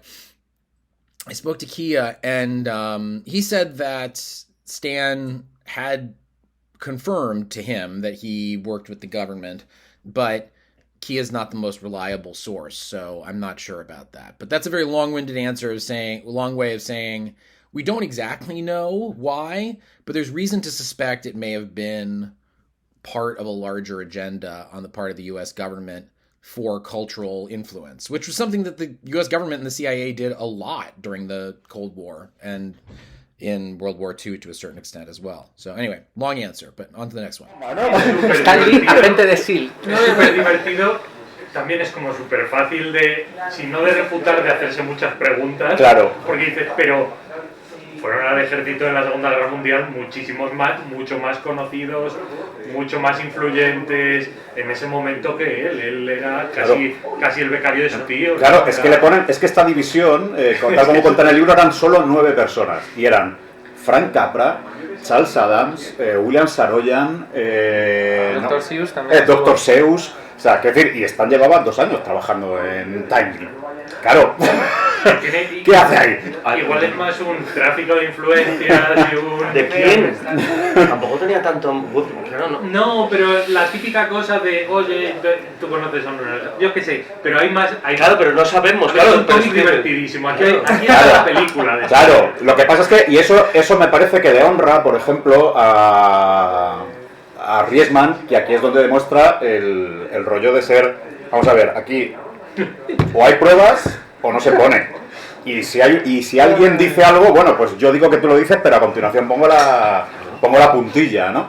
Y efectivamente esto, la verdad es que en cualquier otro libro, vamos, si yo escribo el libro de Stan Lee y me entero de esto, me habría costado horrores no ponerlo, ¿eh? Pero la escena del guión de la película en la que están discutiendo los cabecillas del ejército, dice, ¿qué cogemos a este? No, pon a Will Eisner, que no conocemos más. No, pon a Stan Lee, que no lo conocemos. No sé, esa escena, resolverla tiene que ser... Bueno, pero también hay otra parte del libro, que es la cita que tiene Stan Lee con Patricia Highsmith, cuando trabajaba. Claro, no hay nada, pero bueno, conociendo a Lee y Patricia Highsmith, hombre, la cena, igual fue una cosa muy aburrida, pero claro, ahí también da para una película, para un... Claro, tú te inventas un guión para que esa escena sea divertidísima. Pero no hay más, quiero decir, tampoco hay mucho más. Aquí, pues bueno, oye, pues quedamos después de trabajar. Claro, muy bien. Hay que decirlo, el libro tiene cantidad. Es que me acuerdo de recordar cuando dice que estuvo saliendo con una prostituta y dice, oye, le preguntaba de todo, es la cosa que más sabía sobre prostitución en todos Estados Unidos. Y dice, dentro del libro no aporta nada, pero dices, esto es interesante. Sí.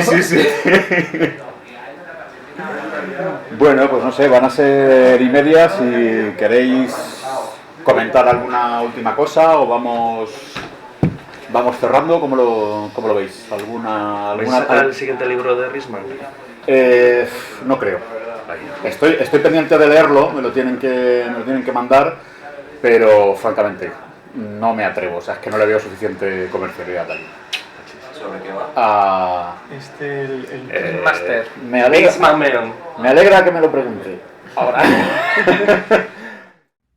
Okay, Raul Silvestre asks, your next book is a Vince McMahon biography. How did you jump from comic books to wrestling? Are there common aspects between both milieus? Also, is there another comics personality you'd like to write in depth about? I not only am I writing, it's done. I'm waiting for the publication of my next book, Ringmaster, Vince McMahon and the Unmaking of America. And Vince McMahon, for those of you who don't know, is sort of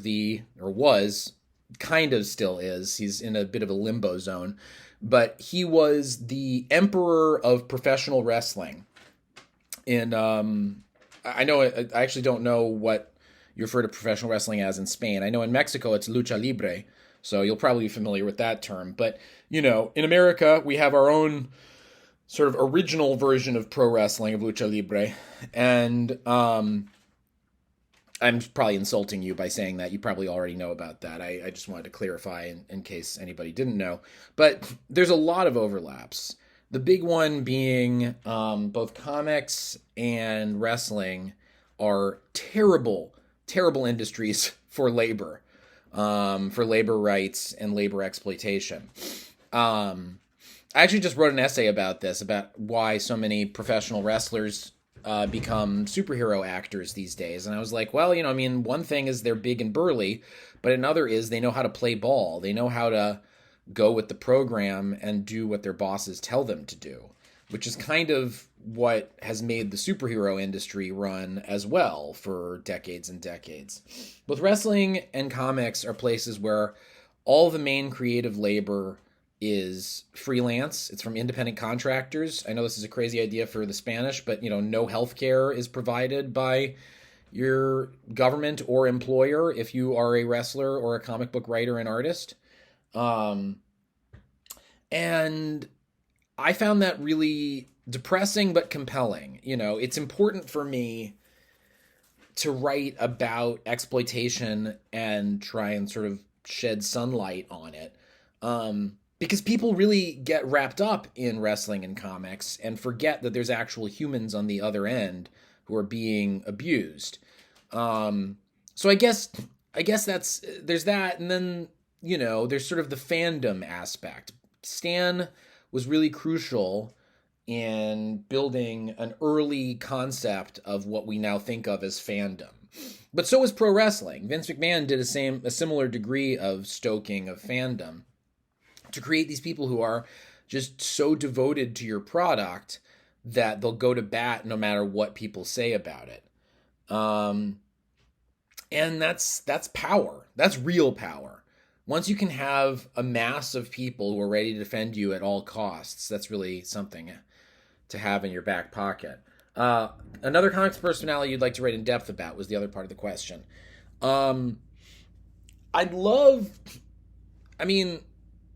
The trouble is there are a lot of comics personalities who've had amazing influence, but their stories, their real life stories aren't all that interesting, and some of them have already been written.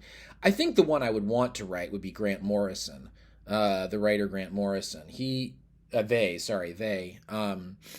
Grant hasn't really had a big full-scale investigative biography, and I don't think that they're ready for it necessarily yet.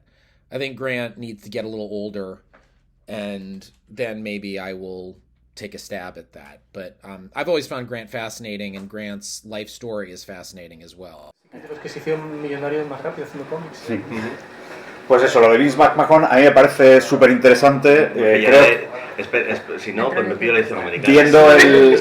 Viendo el enfoque además que le va a dar, que me hace gracia porque cuando la mayoría de las críticas que he leído del libro y tal, creo que casi ninguna se ha centrado en este aspecto que tú comentaste mucho, lo de, él también lo reconoce, cómo se centra en el tema del judaísmo y cada 2x3 en cuanto puede lo saca nunca he leído la palabra gentil, nunca la he leído tantas veces. Lo saca a colación porque él lo reconoce que está especializado en estudios culturales judíos y es lo que le mueve y colabora en una revista especializada en esto y tal, pero el otro es el rollo laboralista, o sea, este es un tío completamente implicado, un reformista social de los que ya no quedan en Estados Unidos y por eso incide tanto en el rollo de los derechos y en el rollo del maltrato laboral y tal, ¿no?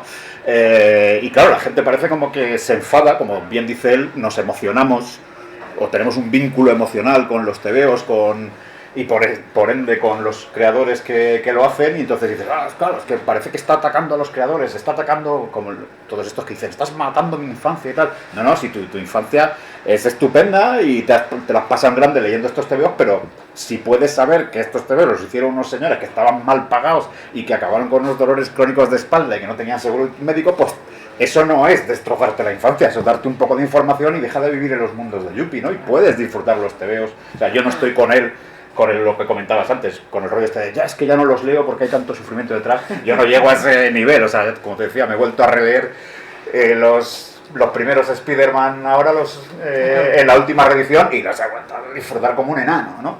Pero una cosa, efectivamente, no quita la otra. Podemos ser capaces de un pensamiento un poco más complejo, ¿no? Y luego, que luego sobre todo también sí hace que la industria cambie. O sea, en el sentido de si se dice y ya mejora, pues viene mucho mejor. O sea, no solo para el lector, sino para el para público todos. que trabaja. En principio, en el libro de la historia de Marvel decían eso de, oye, cuando llegan los de Image, sabiendo ya lo que le había pasado a Schuster, sabiendo lo que había pasado a Kirby, ellos cambian su enfoque para que no les pase lo mismo. Claro. No se montan animales. O sea que el hecho de saber lo que ya ha pasado es que es justo para poder cambiarlo. Y Neil Adams lo intenta con Stan Lee y no lo consigue por Stan Lee. Y Con el luego lo sindicato. bueno es que se reconcilian, que eso me gusta mucho. En el último capítulo, que cuando Stan Lee le están abusando, Neil Adams intercede para intentar que mejore su vida. Eso está también muy bien. Claro, porque demuestra ser pues una persona madura que dice, bueno, pues no estoy de acuerdo contigo con cómo haces los negocios, pero hostia, te aprecio y no quiero que estés puteado y maltratado tú tampoco, ¿no? Yo creo que el último capítulo es que de este libro, si eras un poquito anti-Stan Lee y te vas construyendo como anti-Stan Lee, llegas al último capítulo y dices, Virgen Santísima, que esta es una pobre persona, que Sí, dejen sí. en paz. Tal cual. Sí, con Todd McFarlane también, y eso, y firmando con su propia sangre, y él por yendo ahí a las convenciones, y todo ese grupo de Peter Paul, el de manos blancas, el otro, el que tira de aquí, el que no sabe, el que diga una cosa. Y como le dan la vuelta, lo conocen tanto que la personalidad de decir a todo que sí se devuelve en contra realmente con esta gente, o sea, porque decía todo que sí para su propia vida, ¿no? Y para es la propia subsistencia. Es terrible porque además te das cuenta de que hay, pues eso, es como determinadas aguas donde mejor no bañarse, ¿no? Sabes que hay tiburones, sí o sí, ¿no? Entonces hay determinados ambientes o determinados círculos económicos a partir de los cuales en el momento en el que entras ahí o asomas la cabeza ya empiezan a venir, ¿no? A mí lo que le pasó a Leonard Cohen, que tuvo que volver a cantar y hacer giras con 80 y pico años y con el bastón porque le habían levantado toda la pasta su supuesto manager haciendo inversiones y robándole básicamente. O sea, hay cantidad de historias terribles. Hay cantantes que vuelven a grabar las canciones para poder tener sus derechos, ¿no? Eso, Taylor Swift, es que es continuo, o sea, Claro, continuo. O sea, la historia de Siegel y Schuster, vamos, o sea, que fíjate que tenemos el primer ejemplo con el primer superhéroe, ya se produce la peor tropelía y todavía seguimos, o sea, 80 años después, un poco... Que, de todos modos, o sea, yo creo que precisamente por eso ya no se crean tantos superhéroes o personajes icónicos tan potentes, o sea, porque dices, voy a crear en Marvel algo, o sea, ya me sé la historia de Marvel, no voy a crear en Marvel... Claro, Claro, no, y derivativo, es otra manera y lo saben perfectamente. El otro día, por ejemplo, Javi Rodríguez lo explicaba claramente. Javi, que es un tío además súper concienciado también, de familia obrera, de Asturias, y él cuando llega a Marvel, después de haber trabajado en El Víbora, después de haberse autoeditado Love Gun, que ha pasado por todos los aspectos, él entra en Marvel y sabe perfectamente dónde entra. Entonces, y entra con el contrato kilométrico, pero él sabe lo que va a dar y lo que no, y pues, le interesa, quiere jugar con los personajes una temporada, pero está claro que nunca se va a poder involucrar de la misma manera que se involucraría con sus proyectos personales, y eso lo hacen todos, Hay que recoger todos. juguetes. Preparan, y es ya casi, yo creo que incluso una táctica ya muy bien explotada por gente como Brubaker mismo, de hacerse una fanbase, ¿no? De decir, mira, juego con los personajes conocidos porque se siguen vendiendo más, y una vez que me he hecho nombre como guionista y he ganado un poco tu aprecio, escucha, aquí está lo que de verdad me interesa, el Criminal, y ahí está, 15 años con el Criminal. O Miller con todos los... Miller con Miller World, efectivamente. O sea, quiero decir que eso ya, yo creo que se ha convertido directamente en táctica de lanzamiento para muchos, Claro, lo que muchos pasa es que ahora creadores. están como saltando antes y todavía no. Y ahora lo que hay carencia es de la etapa grande esa previa, Claro, porque ya hasta con esa etapa, aunque sea cambiando personajes como Bucky, convirtiendo en soldado de invierno, ya también te sale mal porque claro, los cogen las películas, es una industria que Sí, sí. que lo coge ya lo cada fagocita todo inmediatamente. y cosas cada vez más recientes. Y también que la propia industria, que decir que Marvel tampoco es la misma cuando empieza Brubaker con el Capitán América, como es ahora, que están incidiendo mogollón en cada vez más miniseries, cada vez más trabajos más cortos. Ni siquiera la propia Marvel está potenciando el que se den ya etapas largas, mismo guionista, mismo dibujante. exacto, como la de Jason Aaron en Thor o la de Brubaker en Capitán América. Es que ahora me cuesta pensar de los últimos años, salvo el Immortal Hulk, es que ahora mismo no me viene otra. Así Y como ahora John También Romita en Spider-Man, que parece que está manteniendo el ritmo, pero a ver cuánto... También es que la sociedad como que tira mucho a lo quiero ahora y lo quiero ya, y sobre todo cortito, y ya luego me decido Claro. de todo eso. Entonces pasa, bueno, la industria nacional, yo creo que ni siquiera ha habido, ha habido muy pocos porque tampoco me sé los antiguos, pero que una editorial ahora española le digas, no es que quiero que sean a lo mejor 4 o 5 tomos y tal, dicen que no editan porque no tira, o sea, como que no arriesgan tanto el hecho de que sea a largo plazo. Yo Lo creo que que no sabéis es que depende. Marvel le estaba pasando eso. Pues, Yo creo que depende, porque Pérez Reverte te dice que puede sacar un detective con 7 novelas y sí que te lo saca, ¿no? Yo creo que es más en el sentido de, Bueno, oye, literatura sí, porque soy un don por nadie, ejemplo, y dicen, pues Claro. Brandon Sanderson creo que vendió su, no sé, 10, el primero creo que son 10 libros, y lo vendió antes de escribirlo, porque el primero ya triunfó y todos los demás para adelante. Pero claro, es literatura. Y en literatura fantástica no vayas con un solo libro, ¿eh? Ya. Mínimo ten preparada la trilogía, ¿eh? ahí sí que exigen largo plazo. Mínimo uno, trilogía. 1000 páginas. ¿sabes? Mínimo trilogía, entonces son... No, lo que iba a decir es que me acuerdo, o sea, acaban de sacar hace nada y El último hombre de Vértigo en un solo tomo. Sandman lo quieren sacar en 3, que dice, y un montón de cómics que están sacando colecciones completas de 60 números en un tomo. O sea, ese rollo de, dámelo ya. No voy a esperarme a comprarme 10 Sí, sí, tomos. la cultura del ya. binge, ¿no? El rollo, Claro, Netflix, el ¿no? modelo Netflix aplicado al al cómic. TVO. Claro. A hacer pesas con el cómic. Pues creía que DC y Marvel lo mantenía un poquito, porque sabía que en la industria nacional es ni de coña. Vamos.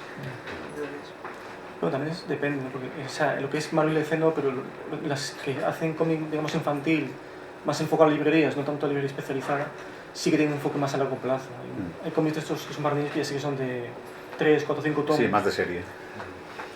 Eso, Es depende. una especie de camino no retorno, sobre todo para Marvel, para el tono culebronero implantado desde el Valpen, que claro, si la biografía, precisamente lo que decía Carlos Pacheco, ¿no? Estamos contando la biografía de los personajes, él y Rafa Marín y Kurbusi, que era de no, nosotros somos biógrafos, pero claro, ya biógrafo de alguien que no evoluciona. Claro, que hace... Y esto, una de las cosas que más me gustó de lo que dijo Javi Rodríguez el otro día, que hombre, es discutible, sobre todo si te gusta mucho el rollo este de la biografía y tal, pero que para él decía, para mí, los Cuatro Fantásticos, los de Lee Kirby, son la obra. El Spider-Man, el de... Sí, el de Ditko Santiago García llegaba hasta es la obra, 50, pero, ¿no? a partir de Ditko ya todo es fanfiction. Sí. Me parece... Él dice, muy esta es la bien. obra, esto es lo que genera. Y de hecho, es verdad que la cantidad, por ejemplo, de personajes que generan esos primeros 30 y pico números y que Sí, solo. se están repitiendo una y otra vez continuamente, pues te digo, es muy discutible y sobre todo, y cuidado, eso no quiere decir, él no lo decía como que no fuera apreciable, como que no fuera disfrutable, y de hecho él trabaja en Marvel porque él quiere colaborar y apuntarse a esa fanfiction, ¿no? Él la disfruta y participa de ella, pero para eso es muy cartesiano, dice, lo que es la obra es No, esto. bueno, a ver, eso Pero lo malo es los pobres Daredevil y la pobre Patrulla X, nos quedamos ahí con... Claro, hay matices porque os recomiendo, si no lo habéis escuchado, un podcast de Papel de Chicle de este verano, Ajá. que están, es el podcast que tiene Javi Sí. con Fran Nixon, y ahí está invitado, bueno, hay gente de tal, está Carlos Pacheco, y hay un poco a discutir cuándo acaban las series que nos gustan. Claro. Y hay un poco el matiz de cuándo acaba para cada uno, porque todos ponemos el fin. Claro, Te iba a decir, un Algunos poco donde podemos ser muy como queremos. Javi, otros tenemos más. Este Por con ejemplo, Spiderman, Rolling Disco, sí. uf, Por ejemplo, Fran es de que la Patrulla X acaba con la muerte de Jean Grey. Porque todo va alrededor de que todos están enamorados de Jean Grey. Una vez muere Jean Grey, ya se acaba el leitmotiv para él. Es muy personal, pero es interesante ver, porque ahora podremos eso y cada uno tenemos el nuestro. Claro. Es muy bueno, pero sí, tienes razón. que sí, porque, es que, por ejemplo, Iron Man es un personaje practicante de mierda, si lo habéis leído, hasta que no llega John Bolton, John Romita, que dicen, oye, vamos a dar un poquito de caña al personaje y que mole. Pero Claro. pasan años, o sea, hasta que alguien dice, oye, vamos a hacer criterios de verdad. Y hay una morralla ahí.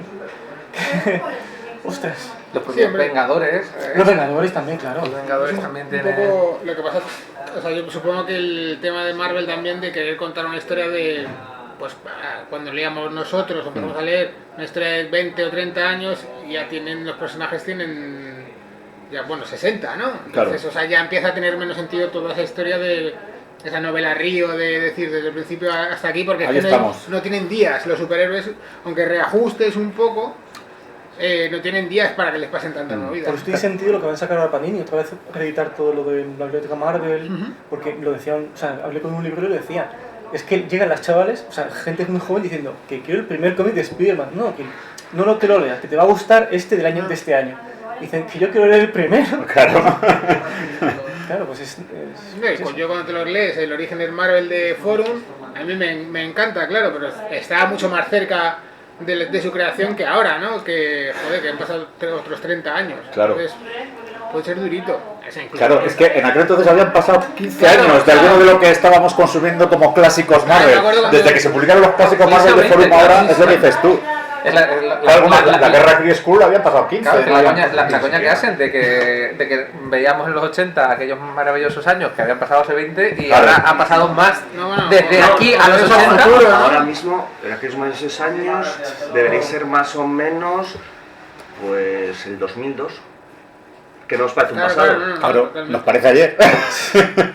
Entonces, Me parece ayer, pero esa sí. parte del cómic que es Yo- pasado la tenemos como reciente. Claro, Sí, sí, no, es, no, el, es el no, problema este del cerebro que de repente tiene ahí una división entre lo que es pasado y lo que es reciente, que es completamente ficticia. O sea, yo vivo en una depresión constante con los cabrones de Twitter que están todo el día recordando que 30 años de tal disco, 30 años de tal... Que Sí, bueno. se me la compré ayer, que me Claro, estás sí, contando. sí, discos que son Pero esto es música contemporánea. No, eso se lo pones a lo que decías tú, se lo pones a un chaval y dices, tío, pero esto es, claro, esto es como para ti, no ya los Beatles.